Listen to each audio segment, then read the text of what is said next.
Hello. তো আজকে আমি বানাবো বাঁধাকপির পকোড়া। তো বাঁধাকপি, পেঁয়াজ, আদা যা যা লাগবে সব কিছু আমি কেটে নিয়েছি। এখানে কাঁচা লঙ্কাগুলিও কেটে নিচ্ছি।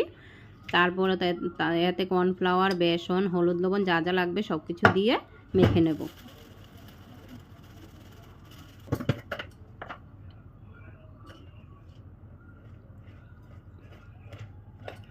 এই তো মেখে নিচ্ছি। তারপর কড়াইতে তেল দিয়ে দিচ্ছি গরম হওয়ার জন্য। গরম হলে এক এক করে আমি পকোড়াগুলি ছেড়ে দেব। আর পকোড়া ভাজতে ভাজতেই ওর বাবা নিয়ে আসলো সিঙ্গারা আর ডালপুরি। তো এখানে ওদেরকে দিয়ে দিচ্ছি আমি সিঙ্গারা আর ডালপুরি।